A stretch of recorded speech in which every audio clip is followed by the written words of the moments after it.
Also, Chris, can you hear me? All right. Marina, can you say something so I can check that I can hear you? Can you hear me?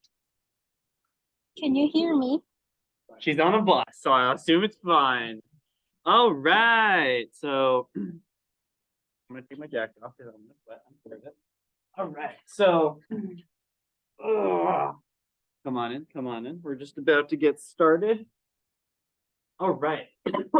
So as a preface, this presentation, as we sort of talked about, this is going to be a multi-part series. This presentation alone is not going to teach you everything you need to know about battery packs.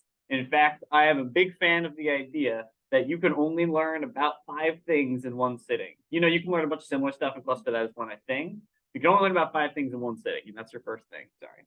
But what I'm going to try to do here is just give you a high-level overview of battery pack, the major motivations behind it, and all of the major components. And then we'll sort of break for the day, and then we can come back next week and go a little bit more into depth about what exactly are the problems and nuances you face with each of those components when you're designing it. Okay. Any questions before we start? Anything people particularly want me to focus on? Any concerns, anything like that? I have assumed that you have taken high school physics and not much more than that. I do have an electrical refresher slide that goes over like Ohm's law and all that stuff. I'm putting all of this in one slide deck, not because I think all of you need to know it, memorize it, and be very familiar with it, but instead because I think it's important to have that info floating around in your brain somewhere. And then when you're dealing with someone, for example, I have a few slides to talk about how the electric motor actually works. You don't need to know how that works, but I think having a high-level idea of how it works can help motivate and give a better understanding of the drivetrain, considering the motor, like the battery is basically the only thing that would make the drivetrain. Okay, so we have an outline. Here's our outline. Cool. All right, so basic motivation. The idea is that we make cars and cars move. Whoa, okay, we're starting like really low here. So yeah, basic idea is that we want a car to move. And how do we do that? Obviously, we make the wheels rotate. Super, super basic shit here. For people who are on powertrain, a lot of you have already seen a summary that looks like this. People who are on the electrical side, this might all be new information to you. So I'm mainly focusing on powertrain people you're already very particularly, the way that it works is that we have our input to the system, we have an electric motor, and then we have our output to the system. The 2 wheels here on the actual like that would be so important.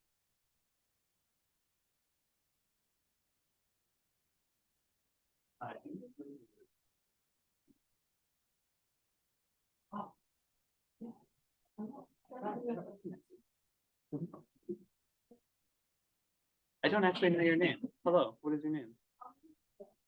Oh, hi. Okay, cool. I've only seen you on Slack. I don't remember. Okay.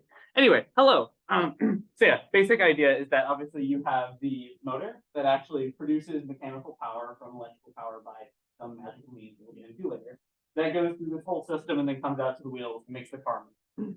For all the electrical people who are less familiar with the system, the idea is that we have a motor. The motor is then mechanically attached to a sprocket. That's basically a gear. That sprocket is then attached to a chain. By spinning that one gear, you are then able to send power through the chain and to another sprocket. That is a larger sprocket and is able to actually do gearing on a car, so we can change one speed of the motor to the speed of the wheel. That then second sprocket is then attached to our differential. The differential is basically a magical mechanical device that allows you to send power to both wheels while allowing you to spin at different speeds, which you need as you go around the corner because your outer wheel needs to spin faster to go a further distance as you corner. If not, when you're through. Anyway, so you have your differential that then sends power through 2 hat shafts, just pieces of metal, that then go into hubs. If you want to ask questions about hubs, you can ask Cam. Basically, a hub is a thing that actually holds the wheel and it attaches the hat shaft to the wheel and allows it to spin. Pretty basic mechanical stuff, nothing super complicated here. If you've ever looked at our car, you can actually pretty easily look through and see all of these components in action. And it's actually laid out like this visually. Okay, I'm gonna not talk about this in depth because this is not how our car works, but it's something I do like to throw into your minds, is that if you look at some of like the best electric car teams, they use hub motors. The idea that I really want to focus on here is that awesome. The idea that I really want to focus on here is that this is not how we do it, but there are many things that our particular drivetrain does that are not what other teams necessarily do. So if you see other things, you see other designs, this is a little bit of how they work. I'll do this a few times during the presentation. Particularly, you can't fucking read this, don't worry about it. Particularly if you're using something like hub motors, you see in the previous slide how we had all of our power coming from one motor that then goes through this whole rear drivetrain assembly and finally to the wheels. Hub motors sort of simplify that.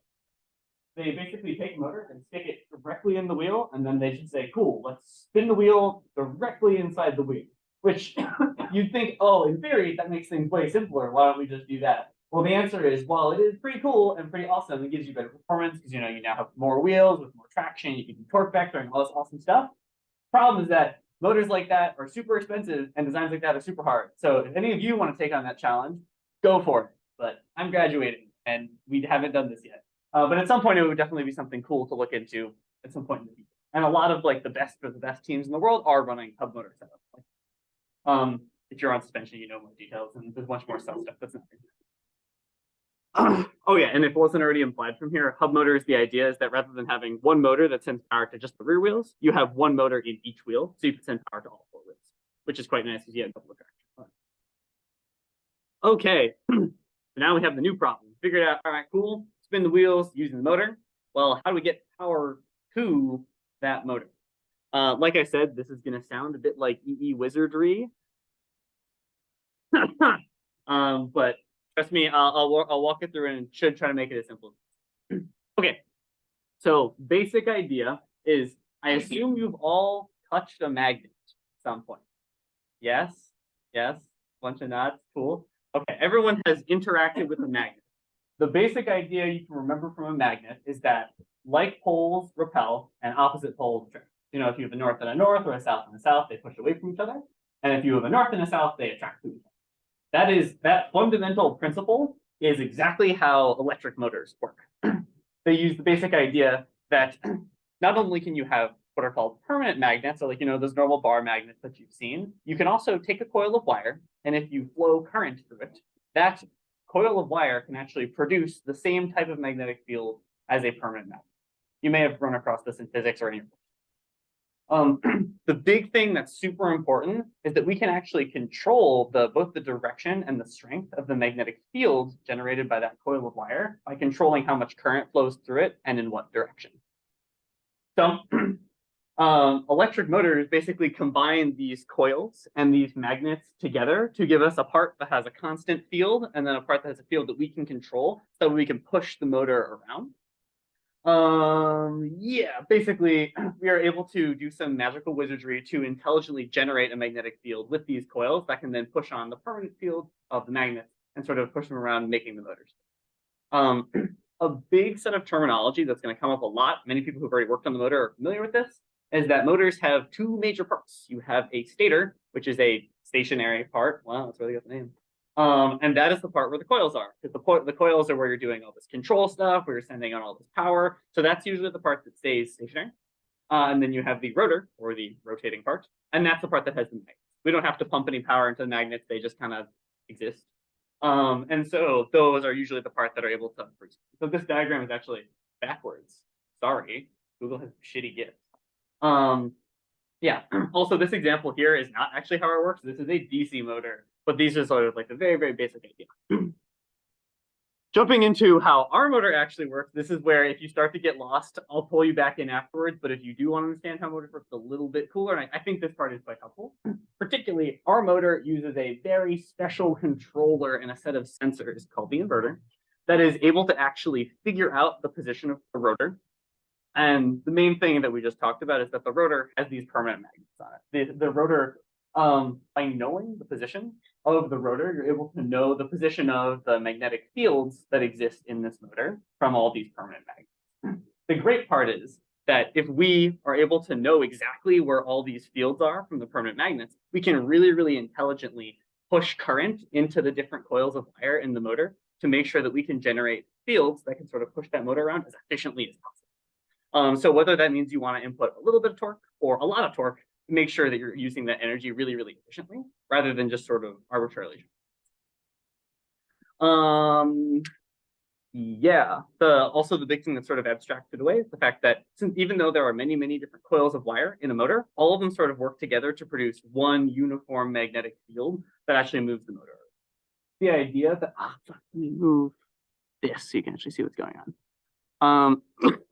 So the idea, so if you want to like pay attention to the diagram that we have in the top right, the basic idea is that you can imagine your rotor is the center bit and your stator is the outer bit. And what we're able to do is that as the rotor rotates around, we can actually basically create our own magnets that push and pull this center rotor bit to sort of pull it towards this way and push it away from this direction.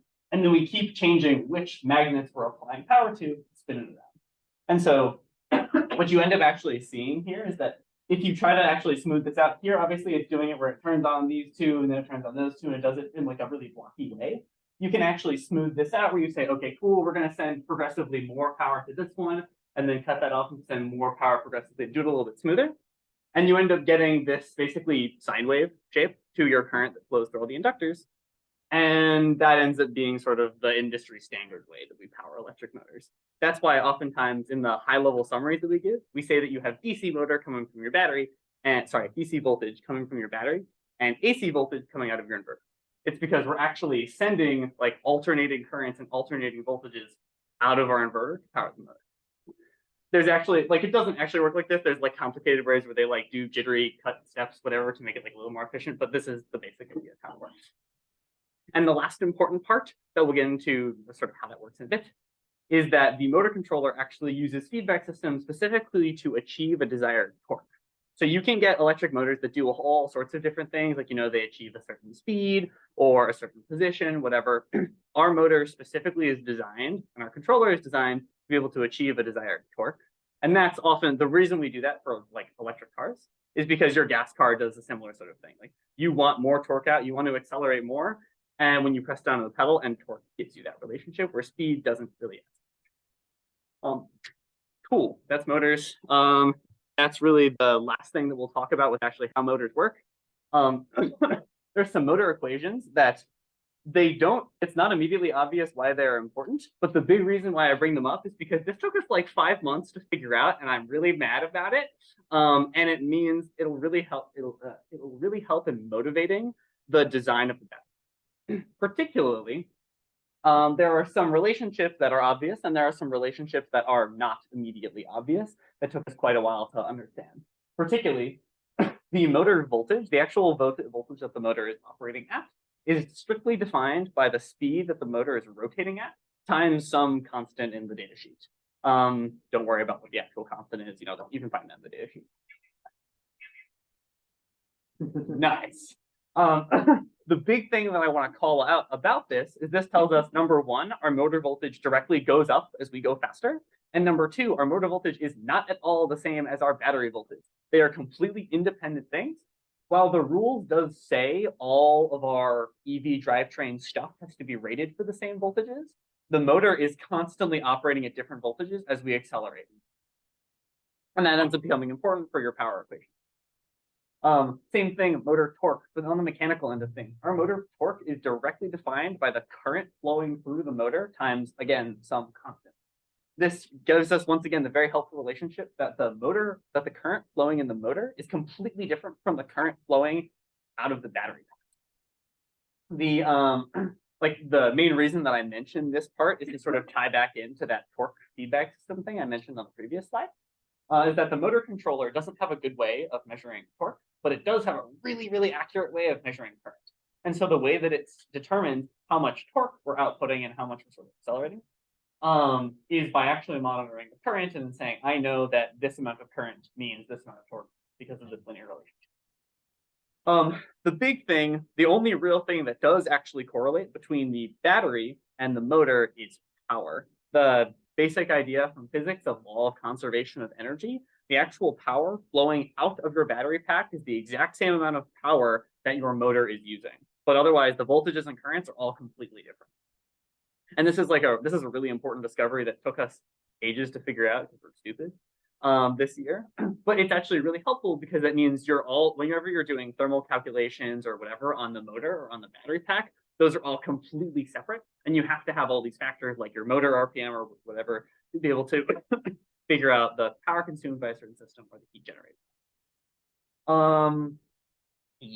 Yeah. So then, oh, I guess this is the last relationship that I think is really important. Anyone that did driver interview prep with me will already know this relationship. But for anyone else that's new, the idea is that power, specifically the power consumed by the motor, is directly proportional to the motor torque times the speed, times some constant, once again, because of course it is.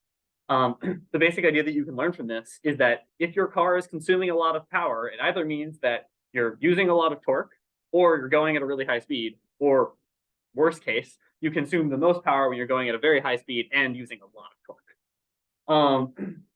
And once again, this then sort of walks it back to say, okay, cool, if you're consuming your most power at high speed with high torques, that means your battery will have the most amount of energy drained from it, per second, if you are going at a high speed.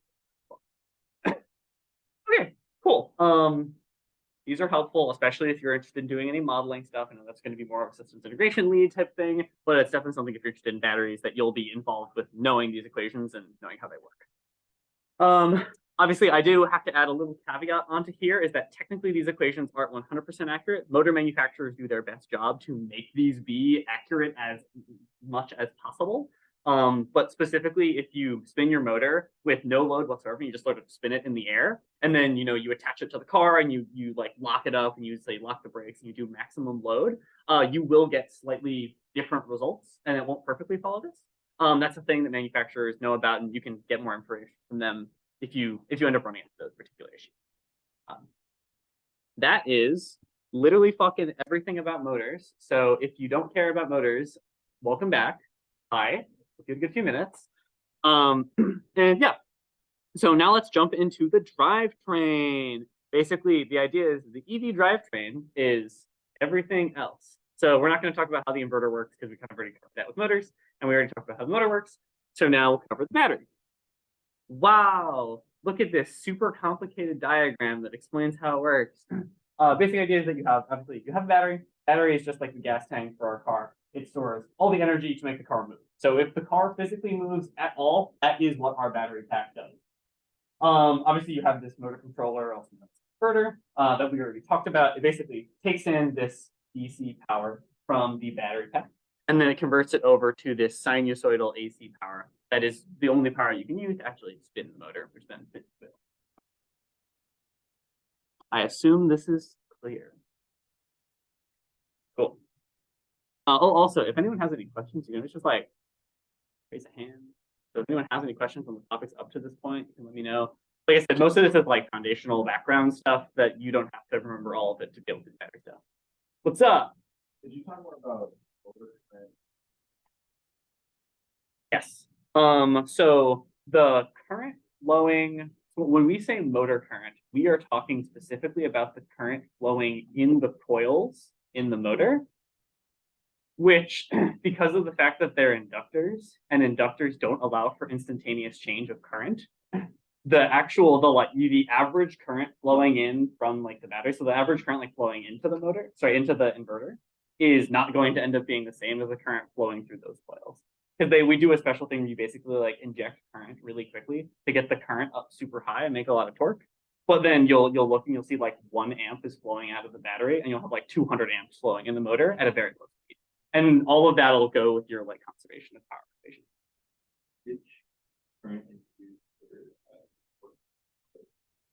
The current flowing through the coil. And if you sort of think about why, it ends up becoming pretty straightforward. Because you think, okay, well, we learned that the actual current flowing through the coil is what tells us how strong a magnetic field we can generate. And the amount of torque we're producing is directly related to the amount that the magnetic field of the permanent magnet and the coil pushing against each other can produce. So obviously that it's that current. We don't care. The torque relates completely not at all to the current from the battery. It's all about the actual current flowing through these coils. When you say current to the coil, yep, you did say that there are multiple currents at a given time, right? So are you talking about an average or talking about a summation? That's a great question. So yes, we actually use what's called the RMS, or the root mean squared current. Yeah, it's because of the fact that since all 3 of these are sine waves, what you can do is there is a special equation. You basically take the peak and divide it by root 3 or something. There's a special equation. I don't remember what it is. but there is an equation that basically gives you the average current, and that's what we use to, because the idea is like that's the current that's actually doing work. And then you can use that to get your equations that tell you how much torque is being produced and all that. So is that the RMS of all three combined? Yes. Or is it an RMS of one? All three. All three combined? That's my understanding, yes. Because the idea is that all three of these are actually, this is getting a little bit into the weeds of motors, so I sort of skipped over this, but basically all three of these are actually connected together. And so if current flows into one, it has to flow out of two, or likewise, if it flows into two, it has to flow out of one. And it gets distributed between that. So yeah, you end up getting like an average, like obviously your net current through the system is 0, but you end up having a total current. Yeah. Pop a seat, Joshua. Join us in the Thunderdome. Carol, good question. Okay. Cool. Yeah, so like I said, obviously motors are cool and complicated. What's up? Yeah. So yeah, obviously, like I said, motors are cool and everything, but also like, you know, I think it's just that I have a good foundation. So Is the motor current measured from like the motor? it is measured at the output of the inverter. Because it like the current flowing out of the inverter, like the inverter has like 3 wires that come out of it. And then those are the 3 voltage connections on the motor. And then so it measures it flowing out of the inverter. And it does all the calculations there. So if you had like an absurdly long wire, you would actually have some issues because you'd have like extra inductance and all. You add chokes and everything if you do that. More questions? What were you talking about with circulating time? Yeah, I don't want to. All right, this is motor stuff. You already know all this stuff. Cool. All right, drivetrain. You talked about drivetrain. You talked about motor controls, all that stuff. Cool. So now we're talking about battery basics. But before we can do that, we need to talk about EE stuff. So if you've taken basic EE high school stuff, you probably already know all these things. I'm going to run through it pretty quickly. But if for whatever reason you have never taken a physics class or an electrical engineering class in your life, then this will be valuable for you. If you don't get a lot of the math that we're doing later on, don't worry about it. That's why we're going to have multiple of these sessions to sort of build these foundations. You can always be with me afterwards, and we can sort of make like sort of work through building up like an understanding set of principles for doing.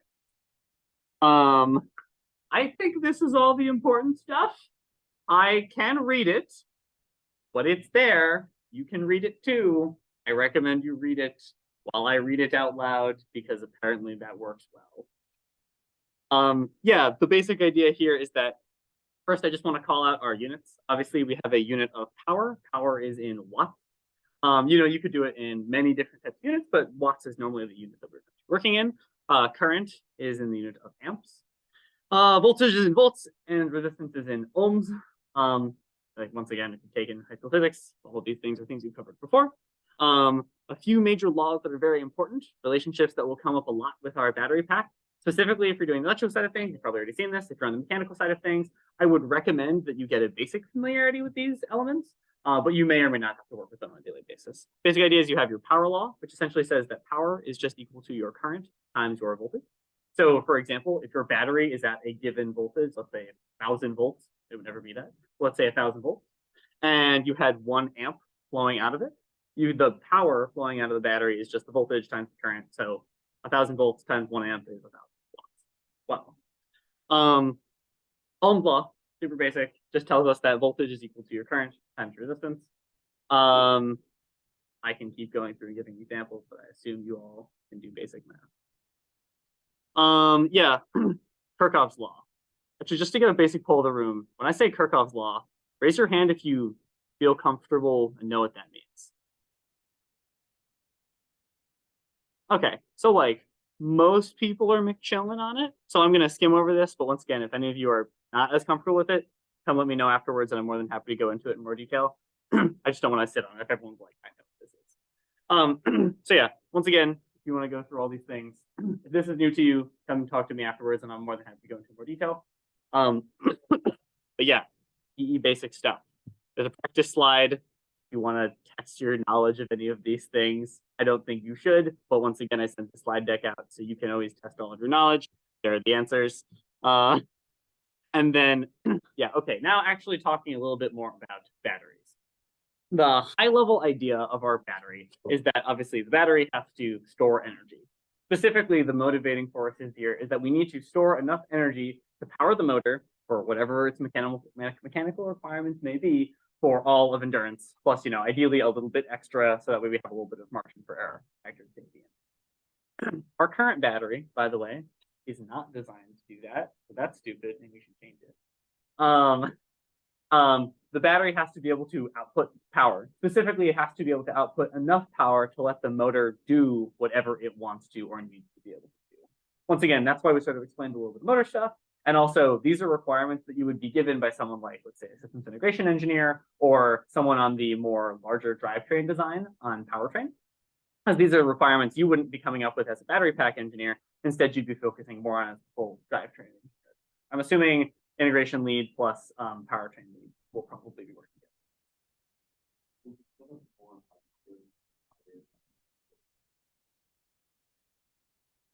I don't know. The motors will probably be a little separate, but it also needs the differential profit.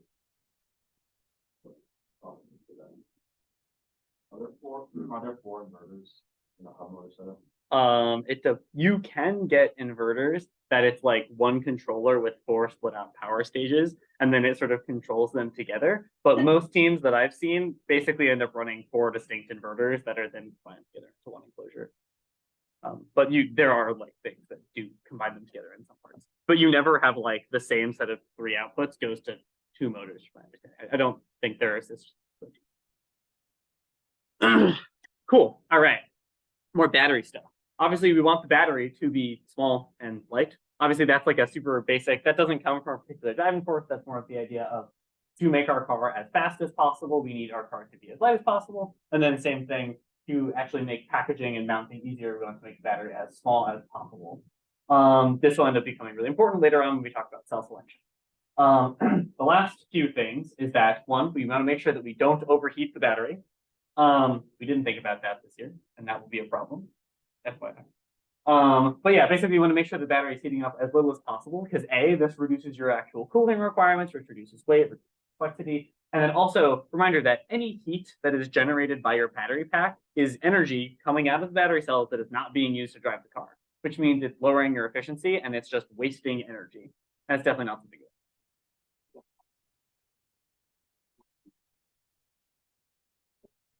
So with our particular battery cells, as they heat up to about mid 50s Celsius, like 50, 55-ish, they can actually output more current. Joshua, correct me. I believe as battery cells heat up, they also generally get a higher internal resistance. I think the chemistry recovers faster. I'm not completely sure how internal resistance is affected. More current generally is less internal resistance, but then it's also like chemistry things. So. Yeah. Anyway, but the big thing that we want to be afraid of with battery heat is that our battery cells have a maximum temperature. And actually, by rules, there is a maximum temperature of your battery pack. There's a rules chunk that I'll go into a little bit more. But particularly, all battery cells for Formula SAE are not allowed to exceed 60 degrees Celsius. If you've ever worked with a cooling system, 60 degrees Celsius is like not that hot. It's like particularly pretty cool. Like, you are far cooler than that. But like obviously 60 degrees Celsius is not super hot. And so that's the main thing we always have to worry about is making sure that our cells do not get too hot because A, that would become a rules violation. And also B, if your battery cells do get too hot, they explode and the driver will die because these cells have a lot of energy.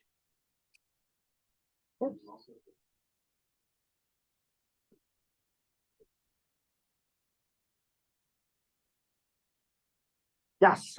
So that's something that I was going to dive into more in the next week's stuff.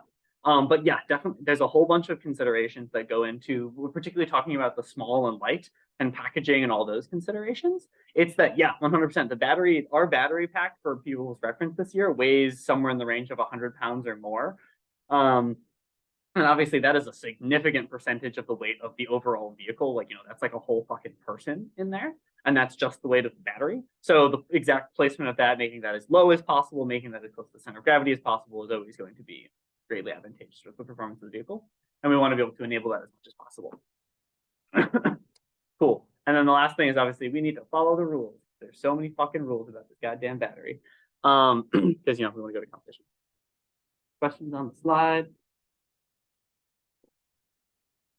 All right, so batteries store energy using chemistry. Wow, I'm not going to go into it because I'm not a chemistry major and don't know how the fuck it works. But basically the thing I do want to go into is that if you've ever, driven a car, most cars have a lead acid battery. And the big point I want to highlight about this is that there are many, many different types of battery chemistries. You have lead acid, you have LiPo4, you have lithium ion, and they all have sort of different characteristics.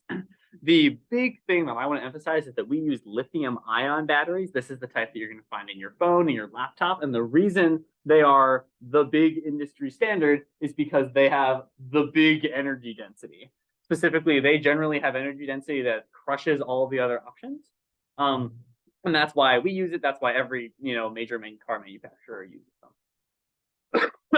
All right, so there's actually a bunch of different types of lithium ion cells, but the two major ones that are applicable in our field is cylindrical cells and pouch cells. This is one of those example slides where I'm going to talk about what we do, but then I'm also going to give an example of what some other people do and why it may be better, but why it may also be far more complicated, just like with the hub motors. So we use cylindrical cells. This is an example of a cylindrical cell. This is actually the exact battery cells that we use. And the idea is that it's basically this cylinder where it has a solid steel outer shell, and they're generally very easy to source. We can just go onto a website, give them a few $1,000s, and they'll ship it to us in a week. They're pretty easy to source. They're used in all commercial vehicles, and they're fairly safe and easy to work with because of the solid outer can. That's obviously they're still very dangerous because they still have a lot of energy, but otherwise they're pretty easy to work with.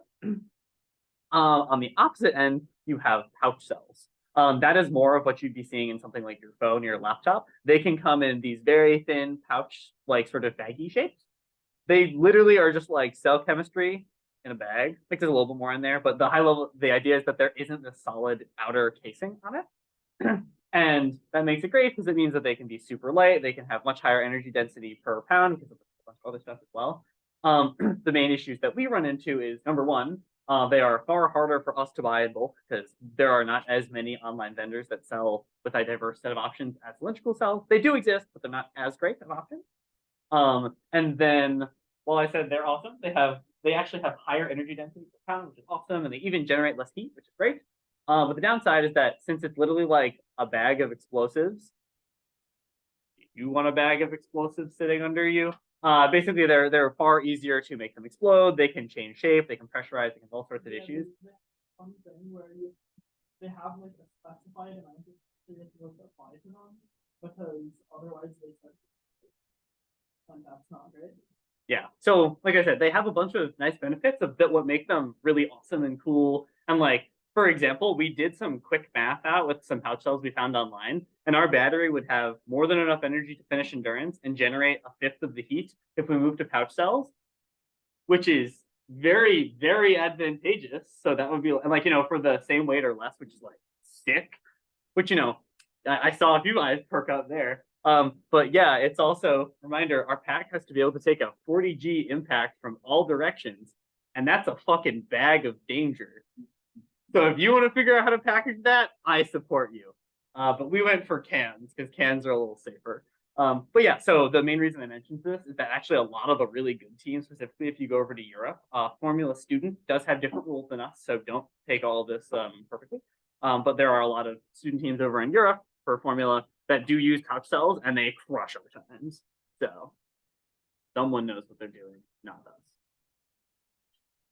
Okay, talking a little bit more about how an actual battery works. Once again, I'm going into more of the high-level stuff. This isn't all the intricate details. I was supposed to put something here. Oh, we're starting to get into the I didn't finish the slide deck part. Okay, we'll work with it. Yeah, so number one is, how do batteries actually work? So yeah, for every battery cell that you have, it actually has a voltage range. So just like you see on your phone, you have 100% charge and your phone slowly goes down to 0% charge. Well, what's actually happening is as your battery discharges, its voltage actually goes down. One of the great advantages of a lithium ion battery compared to something else is that it has what's called a very flat discharge curve. The idea is that here, when your phone is at 100% charged, let's say you have one of these batteries in there. if your phone is at 100% charge, you'll be up there at like 4.2 volts, like the peak voltage. But then as soon as you know your phone goes down to like 90, 80%, you pretty quickly drop down to this nominal voltage. Most battery calculations that we care about the nominal voltage, because that's what you're going to be at for the vast majority of the runtime of the battery pack. Our curve is actually a little bit more slopey than this, but this is a general trend that you'll see. It's pretty important to focus on. So one thing that actually a lot of teams will do is that they'll design their battery pack to only charge up to say 90%, and that actually lets them get more battery cells for a given voltage limitation. Because even though they're cutting off the extra 5%, they lose 5% of energy, but they can put way more cells because they can get to a higher voltage. So that's something you're allowed to do by rules, and other teams do it. Cool. And then same thing, you see this trailing off behavior at the other end, where as your battery slowly dies, you get down to 20%, whatever, and then you very quickly see this drop off in voltage. And yeah, our particular cells and most lithium-ion batteries have what's called an undervoltage rating of 2.5 volts. Now, you might be thinking to yourself, why is it not 0 volts? And the answer is that if you go below about 2.5 volts, there's a different rating for each cell. But if you go below about 2.5, you will start to actually damage the chemistry of the cells. That's something that won't, at least from my understanding, it's not going to like immediately explode if you discharge it, but it can start to have significant negative effects. For example, it will have a higher resistance internally, it will hold charge less well, or it will decay faster. There can be a whole host of problems that will What come up. often happens, it's like slightly less stable, something held in place as well, sort of chemically. And so if you then charge it too fast, which is like not very fast, it is too fast at these low voltages, then it can start to grow like little copper wires in between the positive and negative internally to the battery, and that's how they explode. So basically, if you over discharge a battery, so if you drain your battery below 2.5 volts per battery cell, you should generally assume that you should not be using that for high current applications anymore. You shouldn't really be charging it fast. You shouldn't be really discharging it fast. So like if we were to take our battery pack for the car, for example, and then somehow fuck it up to drain it way past its range, we would probably have to retire that pack or reduce it to a very, very limited testing scope. So only for endurance, and then it would instantly get retired. And so, yeah, so that's one thing, is that there is still a little bit of energy left in that last range. But like I said, there's a significant trade-off, and most companies will not allow you to make that trade-off. For example, if you're in a Tesla, it'll get down to this range and it will just turn off the car. It won't let you drain it to 0 because they don't want you to destroy your car because you're stupid. Cool. Yeah. So sometimes The new one. Only the very, very new. Anyway, okay, another thing about battery cells is that they have a rated energy capacity. Usually you will see this as one of 2 different numbers for a battery cell. One, it might be an amp hour number. So for example, our battery cells are rated for 4.2 amp hours. So that means you could draw 4.2 amps from the cell for 1 hour, and then it would go from fully charged to fully drained. If you actually take the amp hour rating of the cell and multiply it by the nominal voltage, then you will end up getting the watt hour rating. Some cell companies will also just give you the watt hour rating directly. So for our particular cells, we have a 15.5 watt hour rating, which means you can draw 15.5 watts from that battery cell for 1 hour to go from fully charged to fully drained. Obviously, our cells have a particularly high energy density. You can get higher, but generally there's a trade-off of you might not be able to pull as much current per cell or something. What's up? Yeah, that's at 2.5 volts. So that's fully drained, meaning you go to under voltage and stop. Yeah. Yeah, whenever I say stuff like, oh, it's like fully drained or fully emptied, 0%, whatever like that, I mean, you've hit the under voltage limit and stopped. I'm assuming you're, yeah.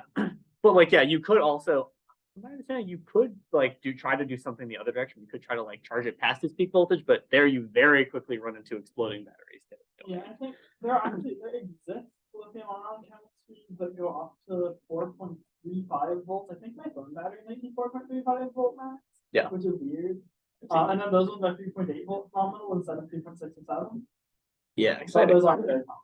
And those are higher energy density, but a lot less power density, which is why we don't. Yes. But yeah, so Cool. That's energy capacity. The reason that I'm calling these things out is because every one of these things is going to have a massive, monstrous impact on the performance of our system. So these things might seem pretty trivial to you, but particularly once we get to the wow, I really didn't even finish that slide. But you see, once we get to the rules, these characteristics of the cell actually end up having monstrous effects on the overall performance of the vehicle and the design of the battery pack. So like obviously from the voltage range, we have voltage limitations on what the maximum voltage of the battery pack can be, or the maximum voltage per chunk of the battery. And so like obviously lithium ion, this is pretty fixed voltage range. But if you wanted to do that thing like I mentioned, where you cut off the top 10%, for example, that could allow you to have more flexibility with your battery design that you might otherwise not have.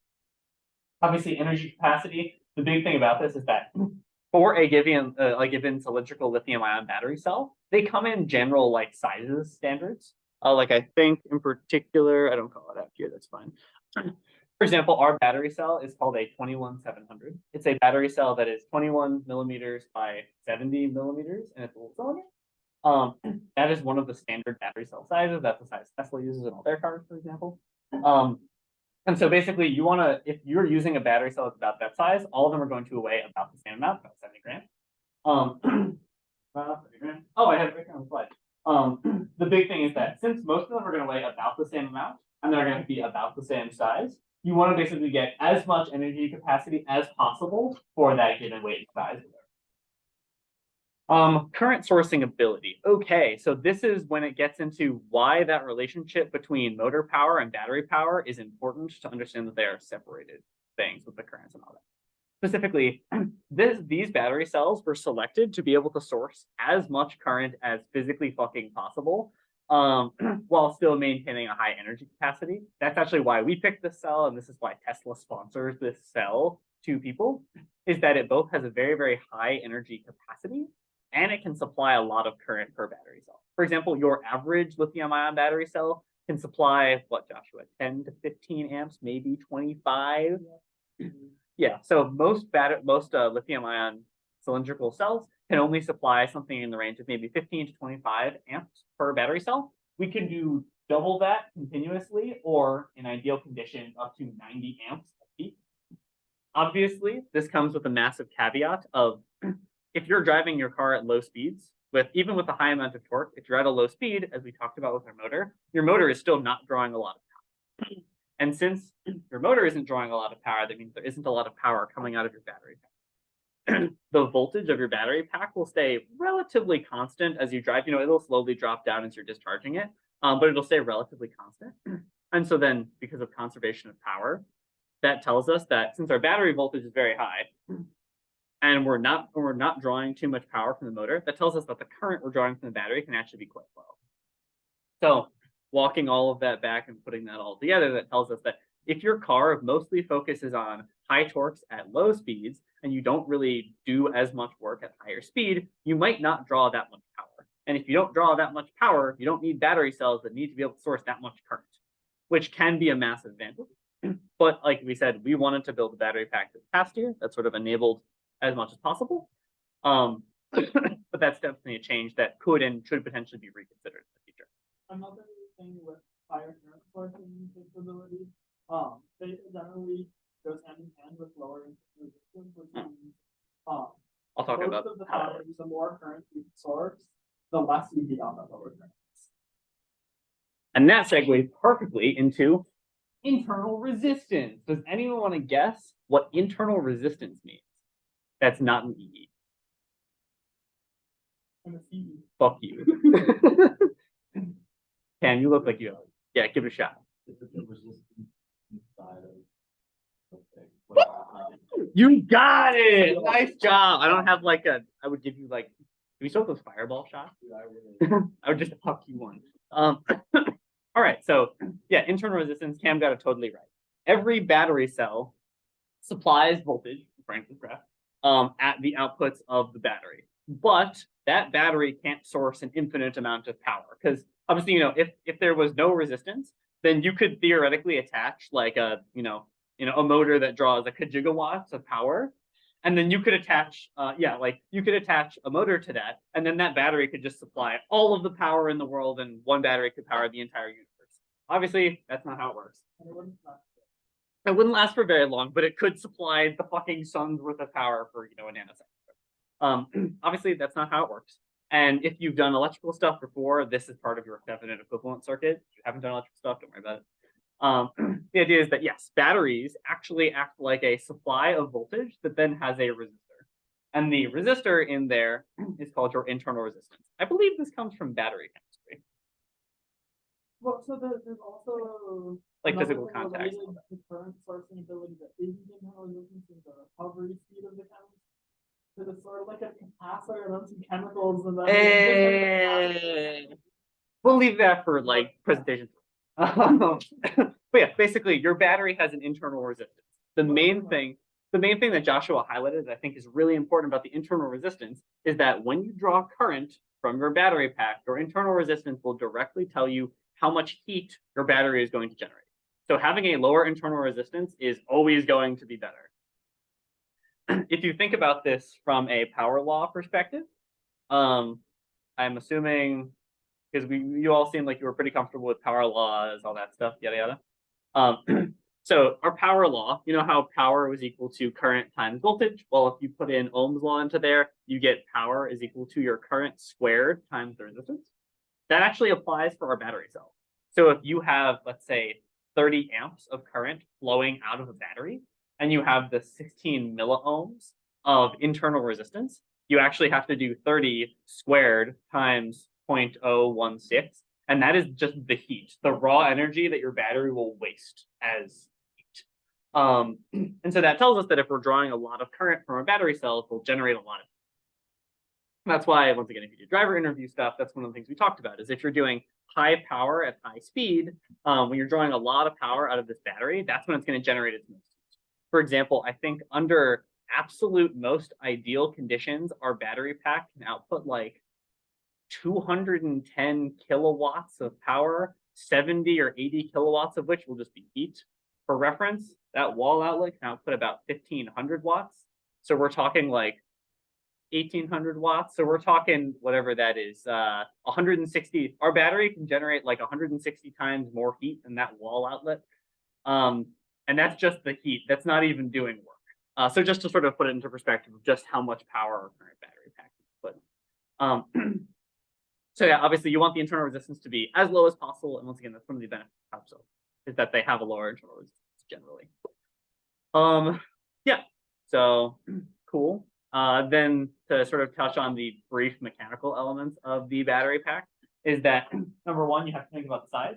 Like I said, we use one of the standard battery sizes, which is the 21700, which basically says it's about 21 millimeters in diameter and about 70 millimeters tall. Obviously, our thing isn't exactly that. It's like 20.4 or whatever and like 70.2. But it's about those dimensions. There are a few different standard sizes of battery cells. Another one that you may hear frequently is 18650, which is 18 by 65 millimeters. There's a whole bunch of different options. And obviously, we already have battery cells that's been sponsored by Tesla. But if you guys are interested for, say, designing the battery for next year, if you decide that you wanted to switch to a different battery cell, there's a bunch of different standard sizes you could investigate. Cool. And finally, the weight, a big thing that I hit on before, is the fact that generally most cells for a given size will be roughly the same weight. That's not always 100% true, but they'll be more or less in the roughly the same weight domain.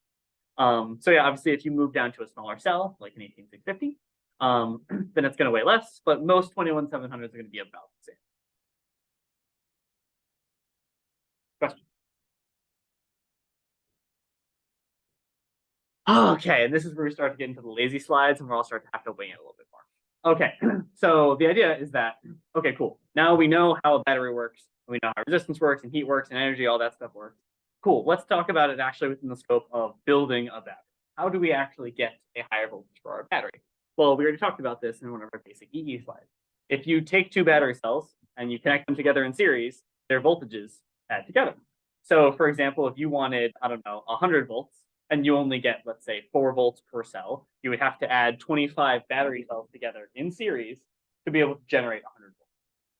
For example, our battery pack tries to get as close as possible to 600 volts because it's a rules limit. And so that means we take 140 battery cells and connect all of them together in series. You don't have to do that exact number. Obviously, you could do lower numbers, or like I said, you could limit the voltage per cell and you could go to more cells, but that's the number that most teams have ended up setting. How do you source more current? One of the things we talked about is, since the voltage of the battery pack stays relatively constant, sourcing more current basically means sourcing more power, being able to supply more power to your motor so your motor can do more work at high speeds. The main thing is just having more cells in parallel, just like we, ooh, did I talk about this? Basically, the idea is that if one battery cell can source 45 amps, if you take another battery cell and connect it in parallel, what you're able to do is you're now able to pull 45 amps from each cell, or a total of 90 amps out of that circuit. So let's say you slap like 2 more in there and you've got 180. And that keeps going up in parallel.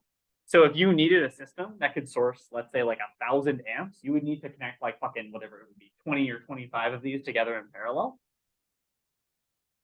Cool. Yeah, parallel. And then, yeah, I know. Well, we're also not considering short circuit conditions, whatever. So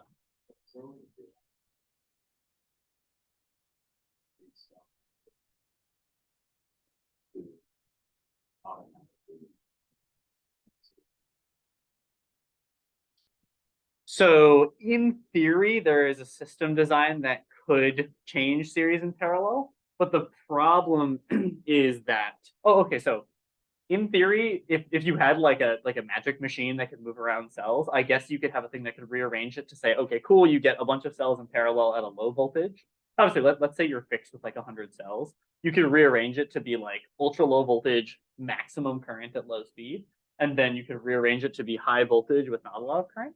But because of the way that our inverter works, since our inverter automatically switches from battery voltage to the motor coil voltage, there doesn't end up being any advantage to rearranging it.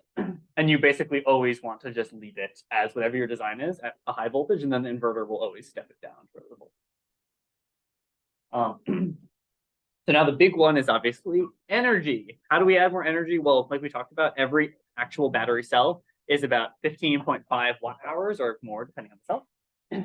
And the big thing there is that, yeah, it's literally just every new cell that you add to the pack means that it stores more energy, it can do more work. So obviously that means whether you're adding them in parallel or you're adding them in series, because of this stepping down nature of the inverter, no matter where you're adding the cell is going to add. The only, okay, and I guess another caveat that I want to add to this, that's a great part of the conversation, is the only way that you can actually store more energy for the same weight, for the same volume, is to move to a different battery cell. Or, if you can magically do a better packaging job, that's cool too. But otherwise, yeah, if you already have a really optimally designed battery, the only way you could just say, I want more energy for the same weight, is by switching to a different battery cell. And like I said, we're already pretty up there in terms of density, but you can go higher. The last thing I want to mention about series and parallel is that when you have a battery pack, you have to maintain the same series and parallel configuration across the entire pack. Essentially, the pack has to functionally look like a rectangle. You can't have any jagged edges or whatever. And the reason for that is the same current flowing through one cell has to flow through the next cell. So let's say you had 4 battery cells in parallel, and you had, 45 amps flowing out of each of them, 180 amps total. If you now put one cell in series with that, you would have to have 180 amps flowing out of that one cell, and that cell would explode because it can't. And then even if that cell doesn't explode,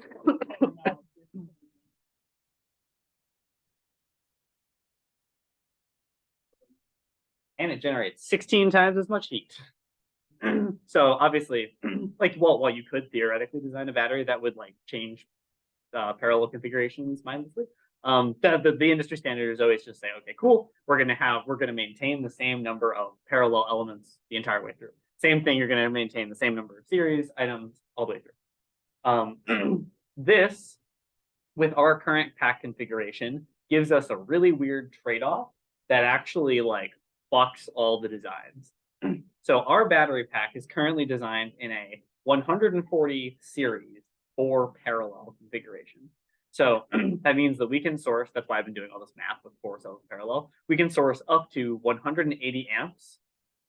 And we go up to, if you do the math out for the 4.2 times 140, up to 588 volts peak, about 500 volts-ish nominal, and about 350 volts under voltage for our battery pack.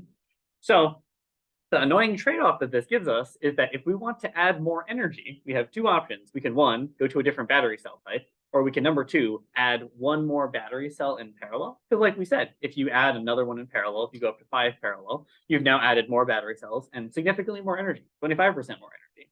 But that means your battery pack is also 25% heavier and 25% bigger, which for us, we figured out our battery pack's already fucking monstrous. We didn't need to make it more monstrous.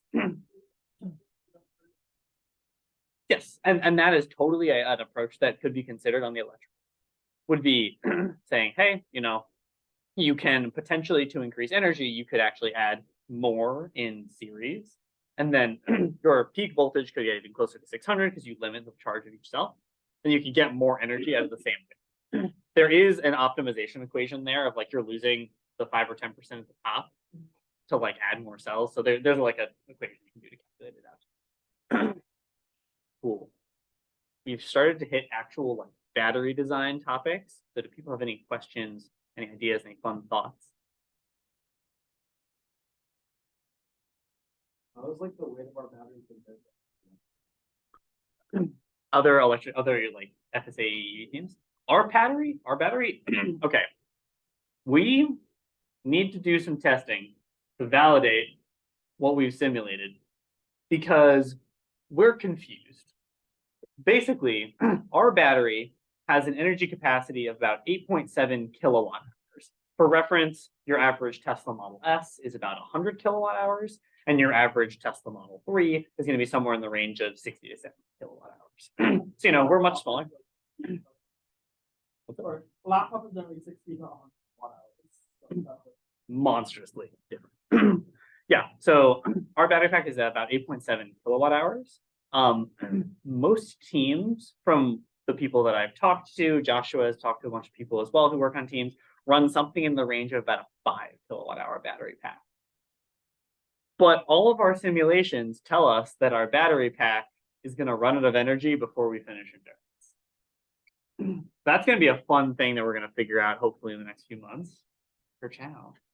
But yeah, that's currently our concern, is that somehow we have a battery pack that simultaneously has more energy, but also won't finish endurance. Our best understanding right now is that number 1, other teams have optimized their vehicle performance to make it have less drag. So that way we can reduce energy consumption, but that still wouldn't overcome that 60% or that 40% difference. And then number 2, the big thing is that a lot of the other teams that I have looked into their designs, they actually are using less energy dense cells than us. So they actually are using packs that potentially weigh closer to our weight or are closer in size to ours and actually have less energy per kilogram. So that's mine. Like for example, Carnegie Mellon is like the gold standard for US battery pack. They use cylindrical cells, but they use 18650s instead of 21700. And theirs actually have a lower energy density per kilogram. Their battery pack is also absolute whack ass, though. You can look it up online. Looks like a ruler. It's a really efficient design, but it looks goofy. But it's very, very good. They like crush it in fact every year. Anyway,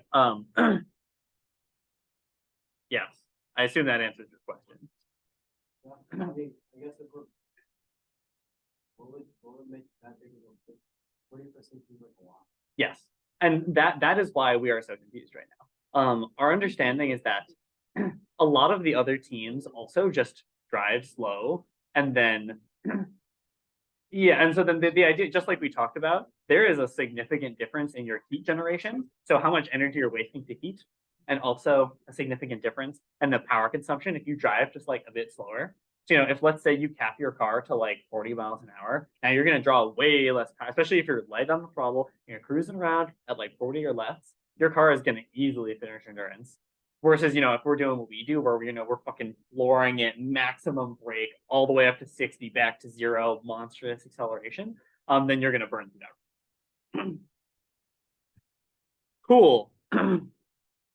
Yeah, so that's our best idea, but that's something that we definitely have to test empirically this year to figure out, like, okay, what do our simulation tools say? What do our actual empirical tests say? And then why the fuck do we have such a big battery that somehow runs out at the same time?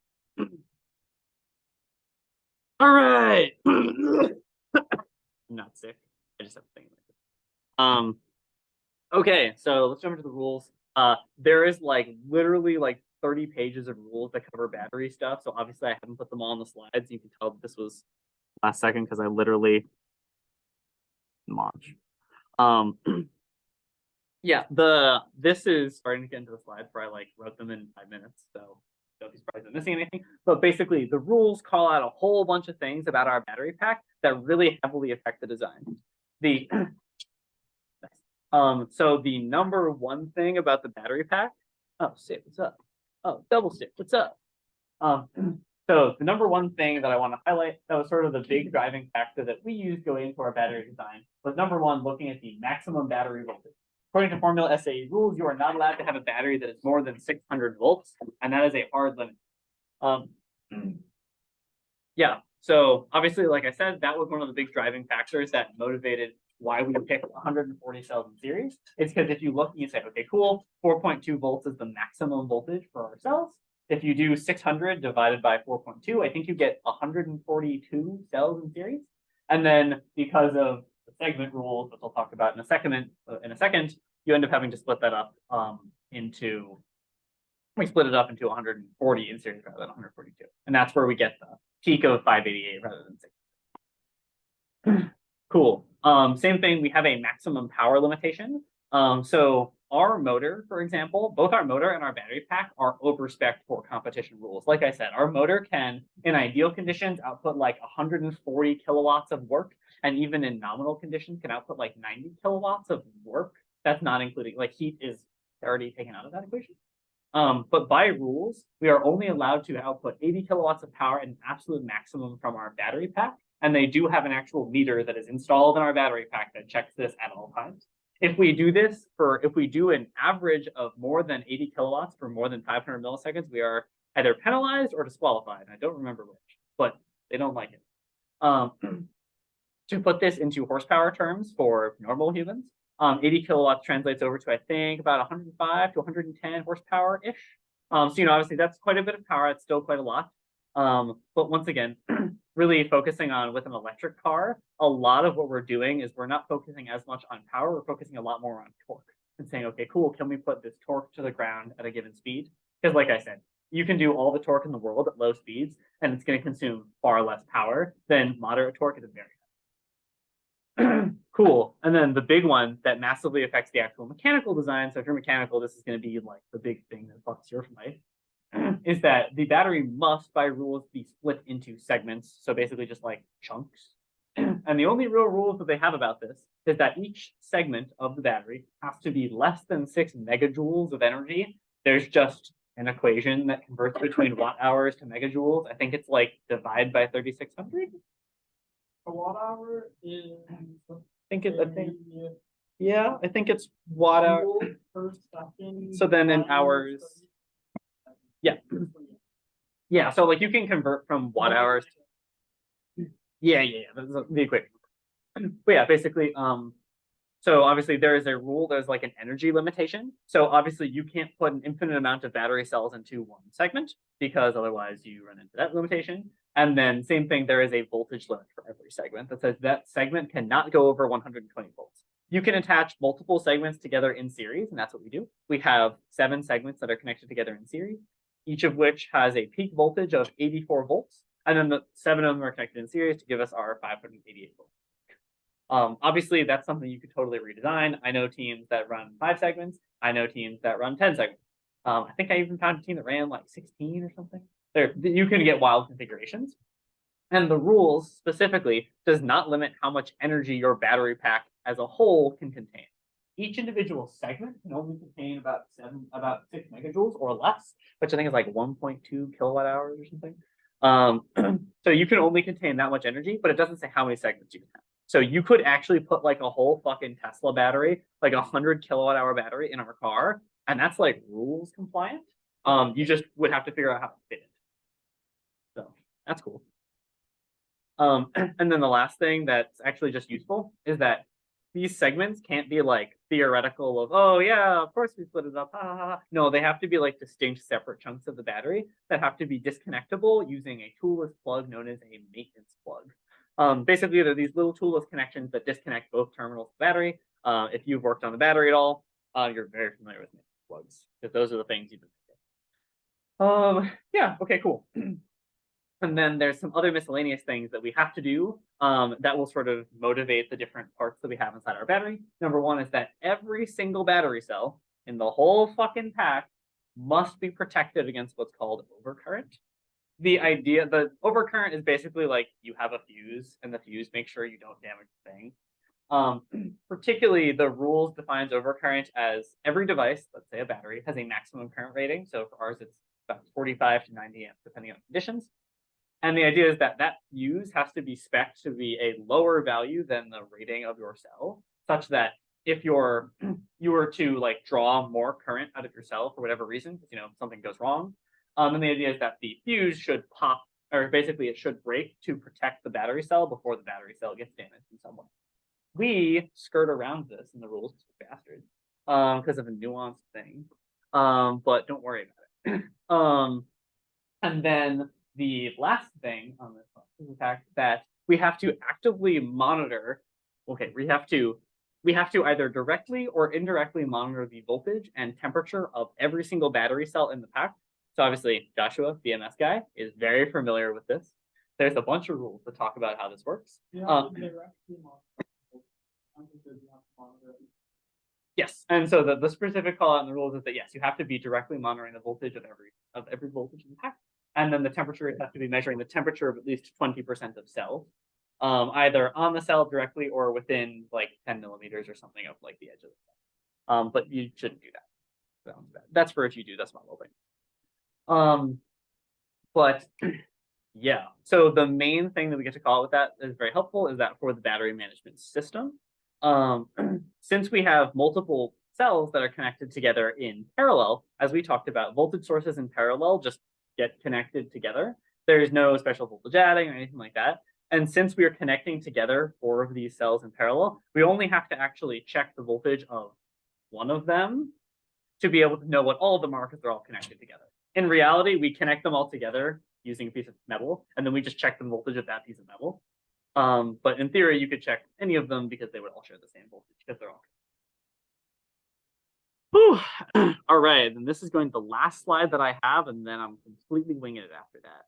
So, or we might also just call it for day. Okay, so the actual major battery components is, I don't have an image up here because I didn't have that. But the idea is that electrically and mechanically, there are 2 different sets of components in the battery pack, and they obviously have to work together. The electrical components in the battery, particularly you have the battery cells themselves, the things that actually store the energy, do all that, generate heat. Those are like the thing that we really care about. But we end up actually spending the vast majority of our time thinking about all the rest of this shit. Because once you pick the cells, you kind of have to build everything else around. There we go. Okay.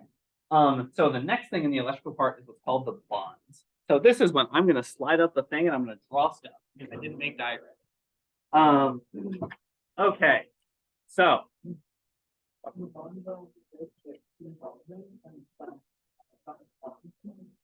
All right. So, okay, what is a bond? The idea is that, okay, cool. I'm going to draw a chunk of our battery pack and then I'll draw stuff and you guys see what. So, in our battery pack, if you actually look, you'll see, how our how our batteries are cylinders? This will be a top-down view of the battery. We then have. But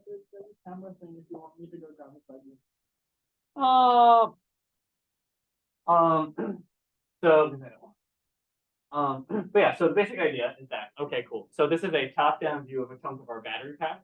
So let's say you have the 4 that are connected together in parallel, and then you have another set of 4 that are connected together in parallel, and there's a series connection between. Okay, what I just said makes sense. These 4 in parallel, these 4 in parallel. This set is in series, this set. Cool? Cool. Okay. So we have 2 main things that allow us to connect these together. number one, bonds. Number two is bus bars. Basically what we do is we have a piece of metal that just sits in between these guys. And it's just a piece of copper. That's it. And the idea is that we can actually have a connection that comes down onto here that goes up to our battery management system that allows us to monitor the voltage of this whole set of cells. But we need to have a way that we can connect between the battery cell and then these bus bars. You could, in theory, like clamp the bus bars directly onto the battery cells in some way. But because of by rules, we need to have actual overcurrent protection on every single battery cell. What we do is we have this magical company called Hess Mechatronics, bless them. And what they do for us is that they actually have an ultrasonic bonding machine. So what they're able to do is they're able to take this tiny little ribbon that goes and makes a little, and all it does is they have a little ultrasonic weld head that goes down and bonds a ribbon to the top of the cell, and then bonds the other end of that ribbon to this piece of metal in the middle. And then they just go boop, boop, boop, and then make all these connections. And that's how they're able to say, okay, cool, we have electrically connected all these cells together. I guess I should mention, in our battery pack, the battery cells, the positive terminals on one end and the negatives on the other.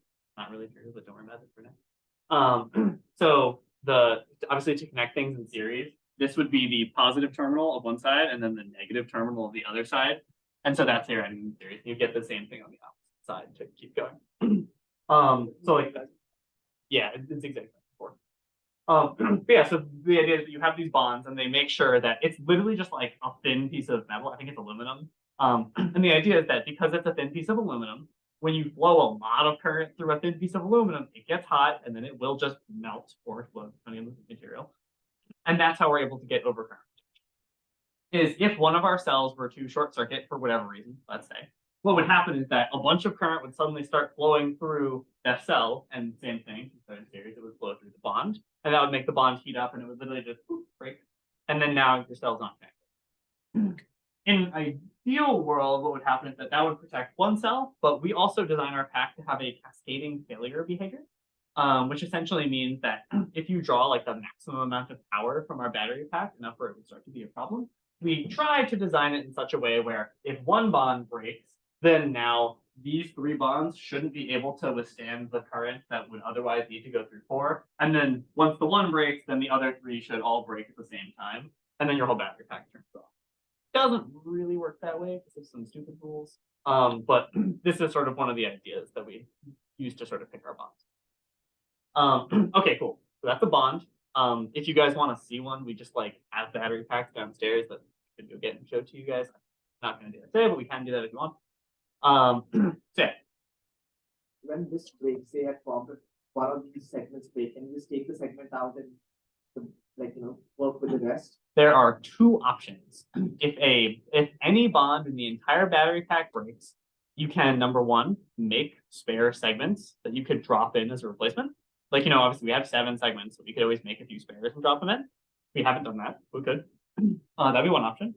The other option is that you could just pull out that segment, connect it to the next one, and then, use 6 segments, and then you just have to acknowledge that your voltage and your energy capacity of the pack is going to be lower, which there does end up being like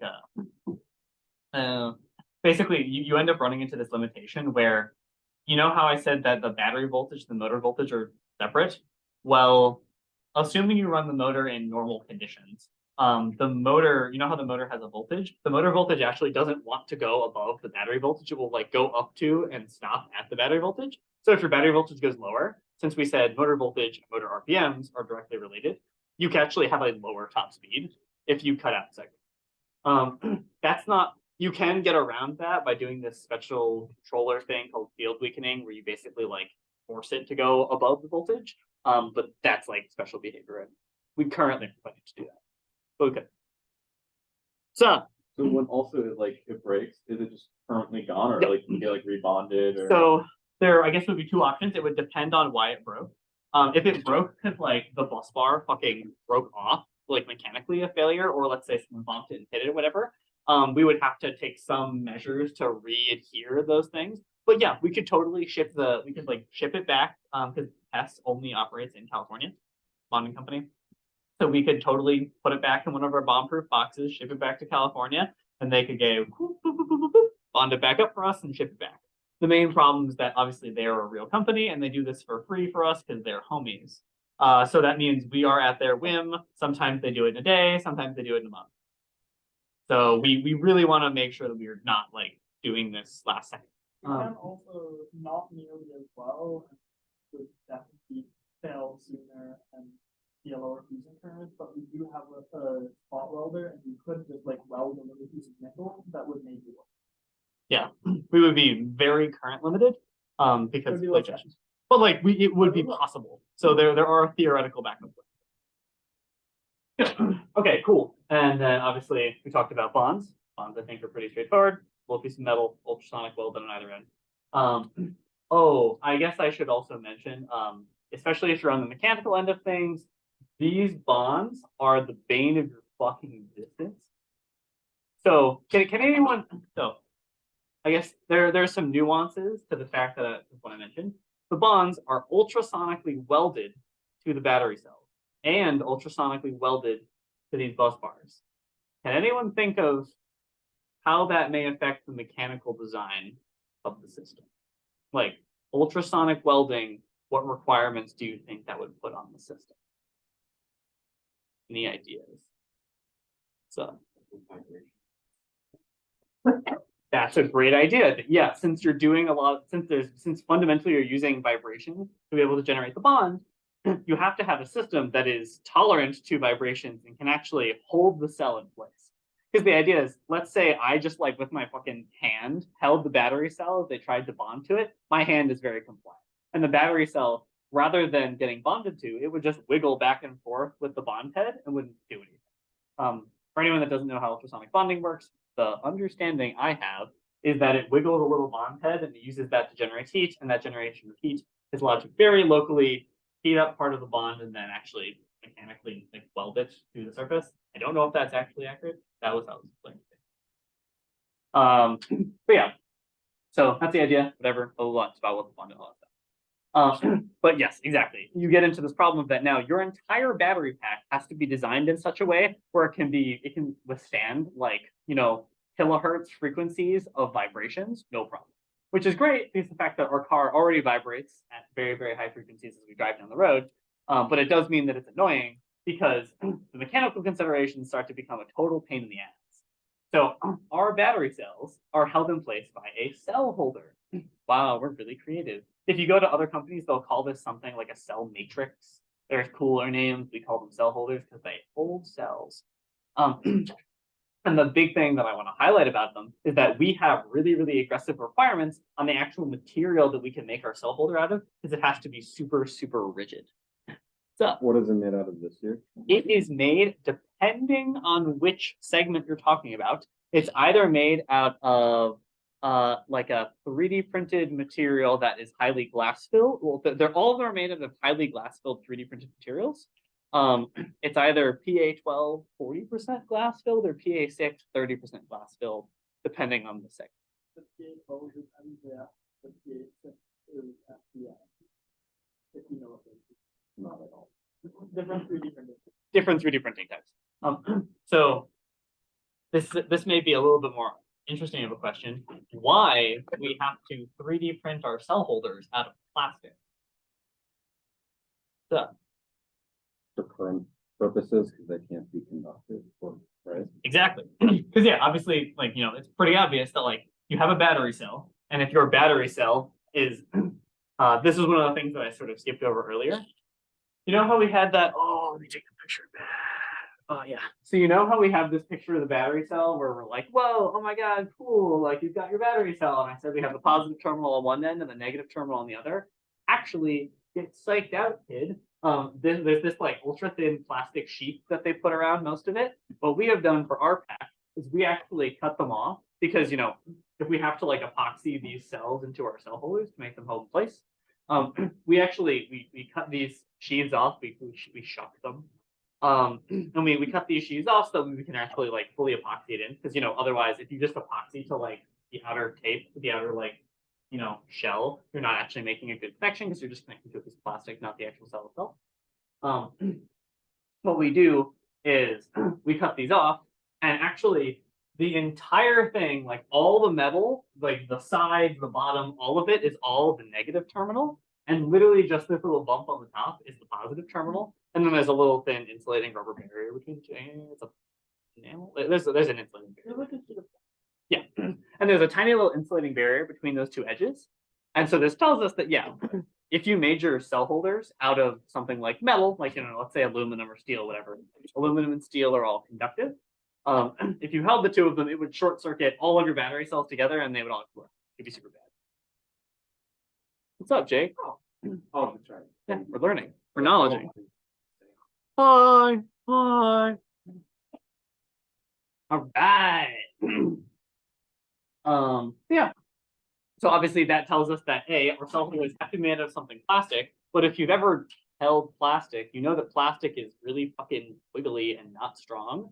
And so that's why the company that we work with has strongly recommended that we do at least 20 or 30% glass-filled plastic to be able to get that sort of like rigidity that they need for bonding. Because they say if you print out normal stuff like PLA, which if you printed, you probably print PLA, then they say that usually that has issues where it will sort of wiggle free or it will sort of comply as it's trying to bond it. Something interesting about our plastic. I was looking at the basic flat films that we're using recently, and they also have carbon fiber, and it looks like it might be better. Oh, sick. We should move to that. We should look at it. Yeah, we should. I thought we looked into that. I thought we found the I answer. probably No. looked into it, but I was looking at it and the numbers are high. Cool. We should also check it's not conductive because I know CF usually isn't, but Yeah. what's up? Why do we have two different kind of folders? Like you said, there was one, some with FDM and some with NFT. Yeah, so that's a great question. Yeah, so basically what happened was when we designed our battery pack, we designed it thinking that we would be able to manufacture a cell holder of any size out of the same manufacturing technology. The problem is that after we went through and we sort of got our rough battery pack design of what the cell configuration is all going to look like, and we sort of started moving forward and like really maturing the designs, we realized that the company that we went to, that there was a company that sponsored printing the 6 of them, the MJF type. The problem was that their printer didn't fit one of them, didn't fit, like, so we have 6 segments that are all like, they're very almost square shaped. And then we have one, the long boy, that's really long and skinny. The problem is that the long boy didn't fit on any of their printers. So that's why we're fucking printing it. They also quoted us 10 grand if they were to print it, because they would have to do all this gnarly shit to like get it to fit on one of their other printers, and it wouldn't be super accurate. So we're just printing it ourselves. It's cool like that. And that's one of the big recommendations we're actually making for next year, is that we should probably continue to print it ourselves. Because the same company, yeah, and also printing them, if we didn't have the grant, would have been like $15,000 or some crazy shit like that. Yeah, that was a lot. The grant was we spent $6K of their $5K grant, and then they were like, "Don't worry about it." Oh, nice. Yeah. And then the problem is that since getting the long voice printed was weird, but if we moved to a different pack design, like recommending, then none of them would fit on their printers as a whole.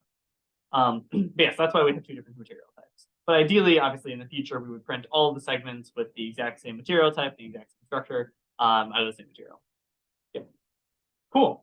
So obviously we talked about cells, we talked about bonds. The bus bars. Obviously here I have drawn this bus bar as a rectangle. That's stupid. Don't do that.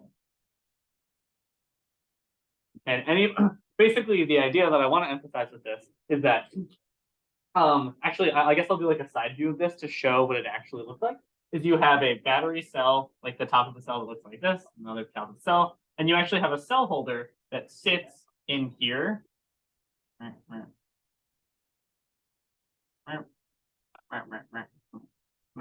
You basically have a cell holder. Since it's a matrix, the cross section means it looks like it's not continuous.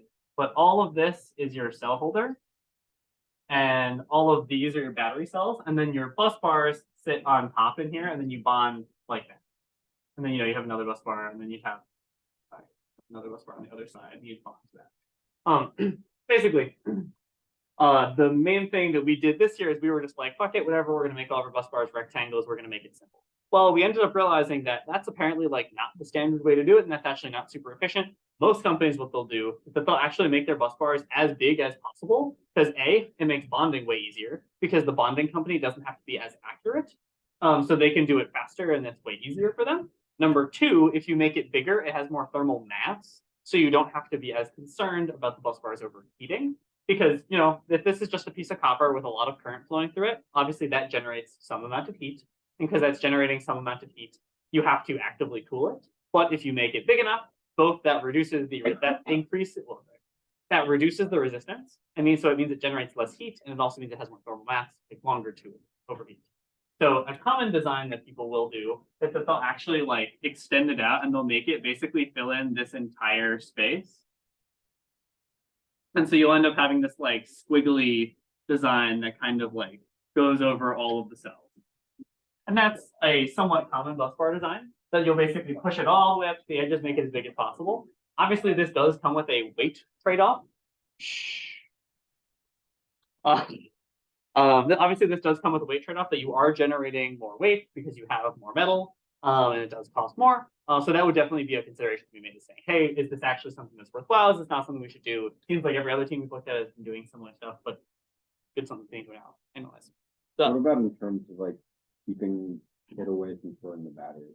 Yes, so so all the materials that we're working with have very, very high voltage breakdown per unit. So like, for example, if you're dealing with something like a PCB material, you could deal with like, you could have like multiple kilovolts per mil or whatever. So you can have really, really high voltage breakdown. And even with most plastics, you're still dealing with many, many hundreds or thousands of volts per millimeter of material. So you generally don't have to worry much about shorting between the cells with the material there, or shorting from the bus bar to the cell.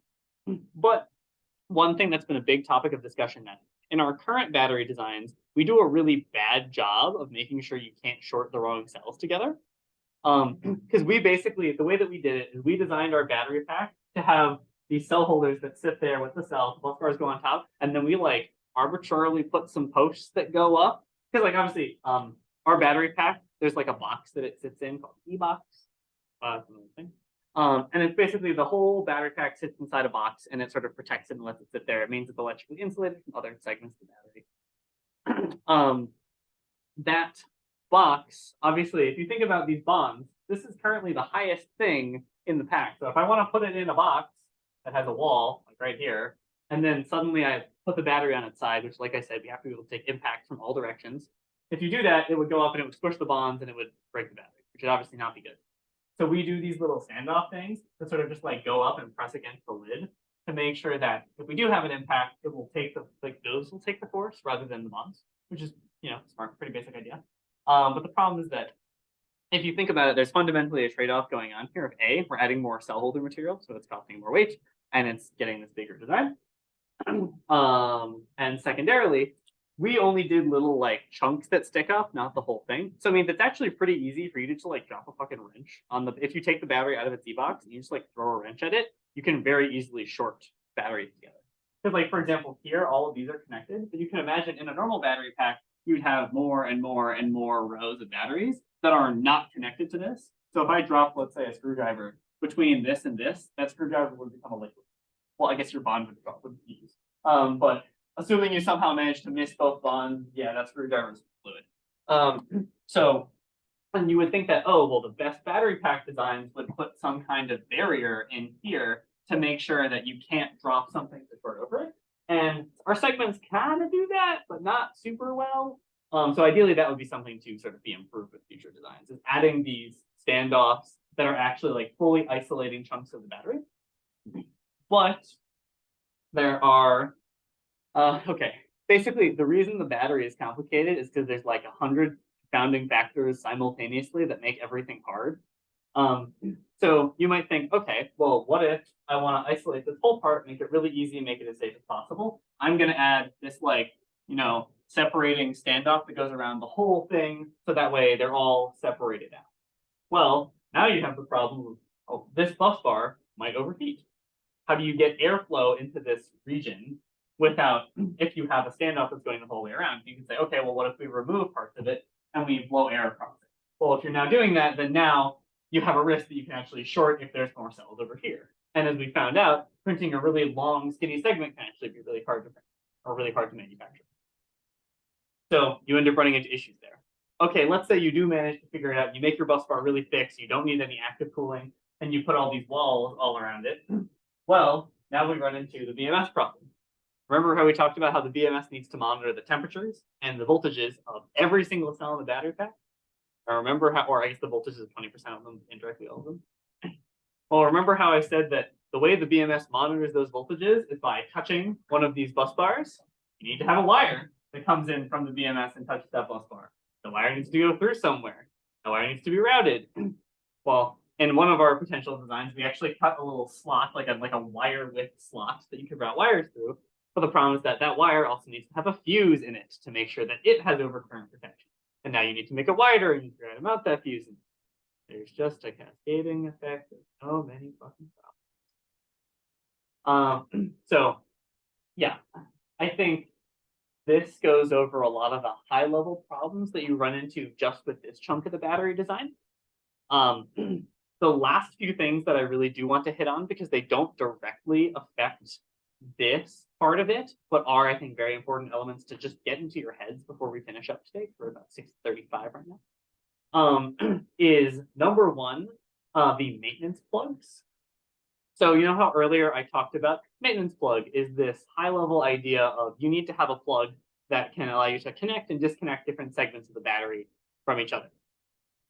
Yep, cool. The problem is that to get a connector that can actually handle, 200 amps, 180 amps flowing through it, it needs to be pretty fucking big. And then the issue is, how do you design a battery pack that fits this really big connector into a battery pack that has to fundamentally be a rectangle without wasting a bunch of space somewhere? I can show off one of the theoretical designs that I came up with that could be a way to solve it, but I have no fucking idea if it's a good idea. Give me a moment to pull this up. Blah, blah, blah, blah, blah. This will take a moment.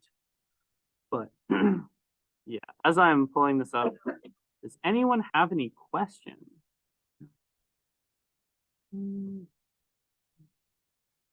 No questions. No one has any questions at all.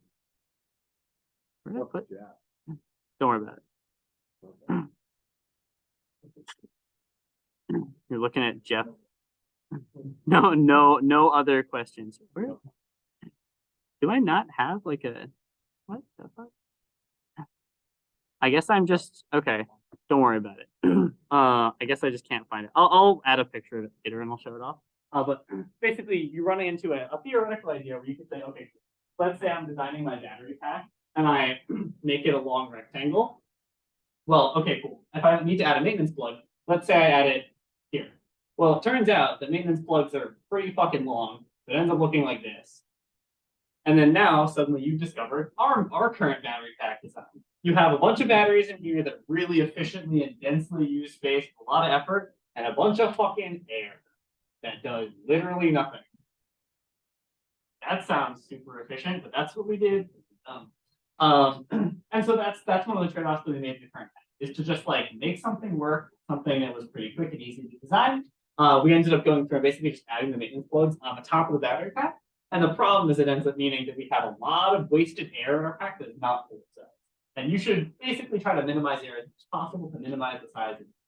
Because for anyone that's looked at our accumulator designs, they're really rough to fit in the frame because we have really big designs.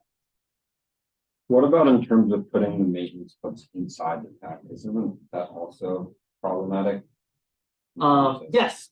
So that's the other thing, is that if you say, okay, cool, let's just put it in there. Well, you've got one option. Let's say, let's put it on the end. But if you put it on the end, now you have all this wasted space down here, which, that's a little bit better, but now you have more wasted space. One of the potential designs that I thought of was, oh, well, what if you actually take your battery cells and you do like a weird stagger thing where like on the end, you like jig jog them around or something. So you have this like open space and then you can put your maintenance plug in there. Maybe that's a good design. I have no fucking idea. And then the idea is that your battery pack would sort of, this part would be your battery cells, and then this would be your maintenance plug. And then another thing that we haven't even figured out yet of how to do well with the maintenance plugs is the maintenance plug. This is like the bottom side of it. Basically, the way that it works is you end up having like a piece of metal down here that you actually electrically connect to, and then there's like a plug on the top. You obviously have a plug that actually plugs into this with a big old cable that goes over to the next segment. Problem though is you might think, okay, well, wait a second. If I have this big honking thick cable, doesn't that mean I now have a cable that goes over to my next segment, which at this point would be into the board? Let's say you have another segment over there. You now have all this wasted space, and you have to figure out a way that your actual box sits in a larger, like the actual battery container. You now need to make sure that when the battery accelerates upwards, and we have rules that limit all these things, so we have to be able to take the impact in all directions. You have to make sure that if you accelerate upwards, you're now not putting a load on this maintenance plug, but instead still applying that load effectively to the segment, which now means you need to add some kind of standoff in here. And you get this cascading effect of standoff. So there's definitely a design that does this elegantly. We haven't thought of it yet.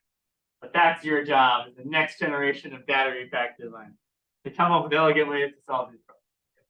Is volume a bigger concern? Currently, we had more issues this year with volume than weight, but both volume and weight should be significant elements of consideration when going into next year. Yes. Well, the main thing I guess I would highlight is like we have a lot of wasted, which I think should be optimized for the day. Yeah, so that's one whole set of fun problems. Sideways, so next to the book. Yep. Oh man. So yeah, that's some of the many fun things. And then now I guess I have two main elements to close out today. Number one is cooling. If you have heard of anyone that works on the battery pack, you definitely heard them cry about battery cooling. And actually, let me stand over here so that the recording gets all this. Yeah, if you've heard anyone talk about battery pack design, you've definitely heard them talk about how cooling is pain. And the main reason for this is from our current investigations, cooling is really fucking hard for a number of reasons.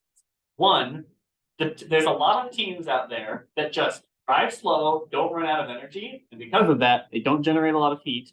And from the sounds of the Reddit, they literally take their battery and put it like in a fucking freezer right before endurance, and then they just drive and don't worry about it. Which, if you want to design a solution that works, then like cool, I guess that works. But at least from me, we had a whole conversation when we sat down, we looked at this, when we started to design the battery, we were like, no, like that seems like they're fundamentally like finding like a kludgy solution to the problem. They're not really solving the problem. So we took it from the approach of, okay, we're going to try to actively cool the battery. When we investigated it last year, we figured out that liquid cooling is going to be really complicated, really hard, and a lot of really rough failure modes. So we said, all right, we're going to slap some fans on it. We'll do some testing. We'll hope it's good. We have now found that it probably isn't good enough. That's rough. But that I think is going to be one of the biggest elements of consideration. All of the advice that myself and Joshua and Louis can give are really considerations about how to better design a battery pack that does not consider cooling. And I want to very heavily emphasize that cooling is one of our significant limiting factors this year. Obviously, we'll do empirical testing on this year's car to validate that claim, but from our current analysis, it appears that energy and thermals are going to be big limiting factors. So making a battery pack that not only is not only very dense, but also can be cooled, I think is a really important consideration. And I think that if any of you are actually very seriously interested in being a head battery pack designer, it will be probably the number one problem that you should be focusing on between now and these designs for NFR 24 being fun, is figuring out how do we meaningfully test, validate, and cool this battery pack. Because I can give you all the advice in the world about how to design a better maintenance plug. I can't tell you shit about how to cool this battery better. And that will be novel work that one of you will be doing, or more of you. So yeah, sorry. We can just tell you it's a problem. And then let's see, there was one other thing. Oh, the other big thing that I really want to harp on is I know we already talked about systems integration lead. We're going to be adding one of those, blah, blah, blah, blah. They might be in this room. But if we do, like with that systems integration position, the battery pack is one of the worst integrated elements of our entire car.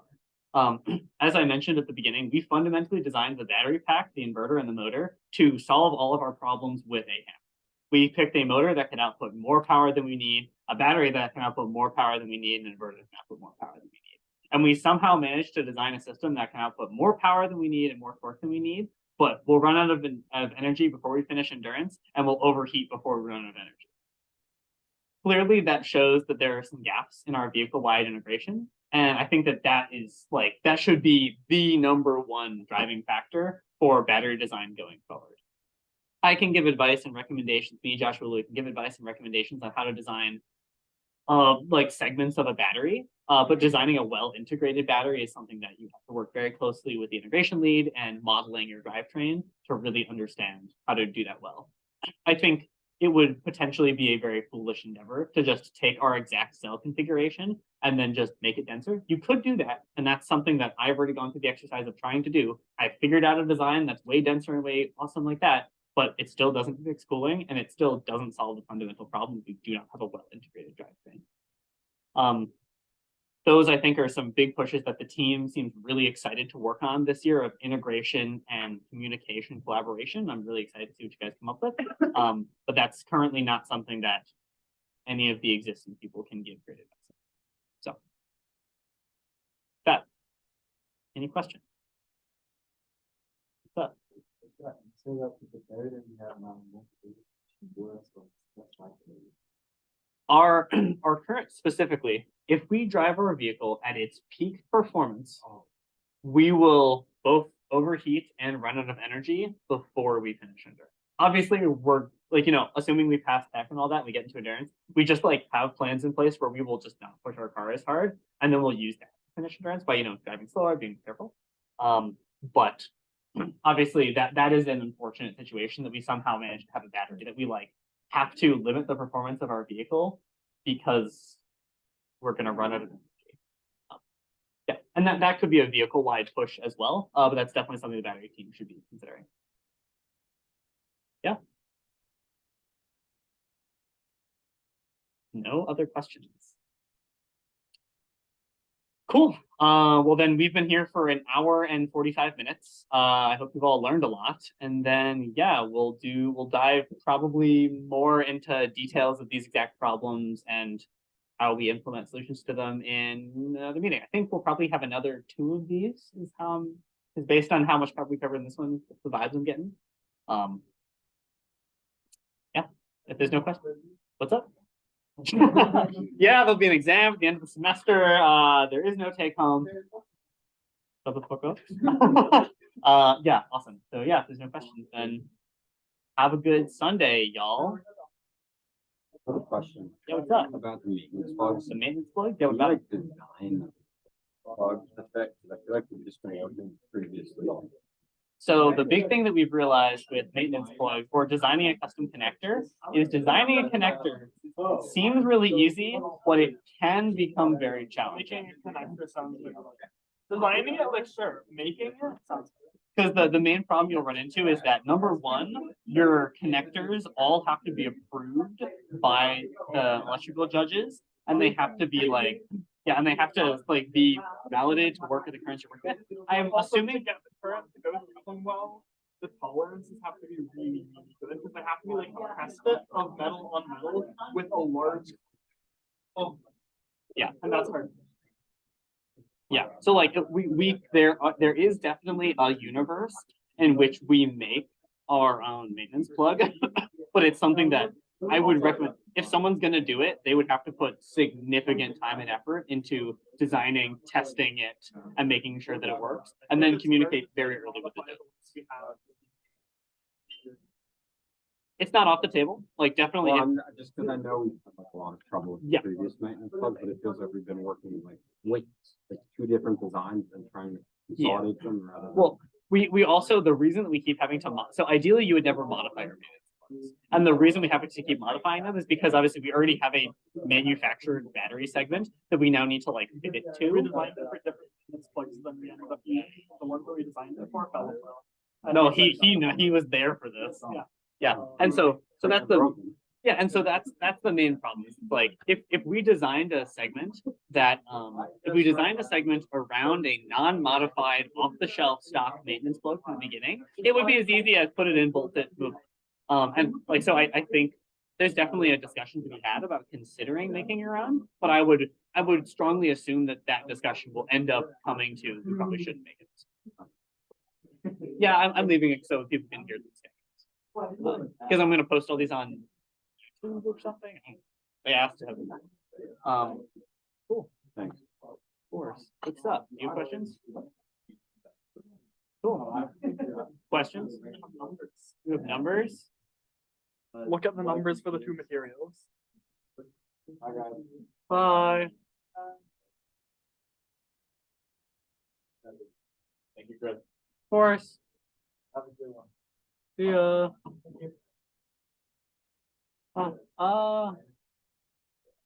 Look at the moisture condition numbers for this one compared to the dry conditions for this one. Yeah, that's wild. And that's CF versus glass.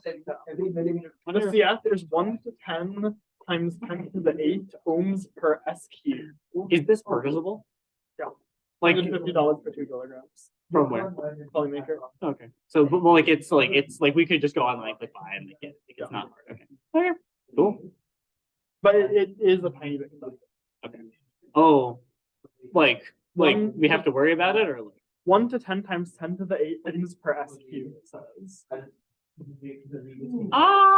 I don't know what SQ is. I think it's a square foot. Yeah. I don't Okay, know. good to know. But yeah, no, that's like once it's moist, that's its resistance. I mean, it's not like we're really gonna change much this year, but it definitely is a good thing to get. We could just buy this and use it instead. We have to rerun all the sims, It's just better. and we have to redo all the tests. Bring it up with Louis. If Louis, No, agrees, I brought I'm it not up. against it. I think it would just be a discussion. Yeah, definitely discussion, not a definite thing, but an interesting. Definitely something to mention to the next year and be like, hey, this might just be like better in every way. What's up? These are the bus words? So the way this is like a cross section. This is the cell. Yeah. This is the cell holder. Okay. So Also known as the matrix, whatever. This is the bus bar, and then these are the bonds. Yeah. And then these obviously are your standoffs. Yep. As a reminder, all this is recorded. Obviously, this, like, I only got like a side shot of the screen, so you can't super see what's going on. Yeah. But yeah. Okay. Cool. Heat resistance. All right. Square. What's a square? Don't know. What's up? Of course. Oh, about interview stuff? 1 second. Cool. So let me stop the thing. Okay. Stop share. Hi, Marina. Bye, Marina. And then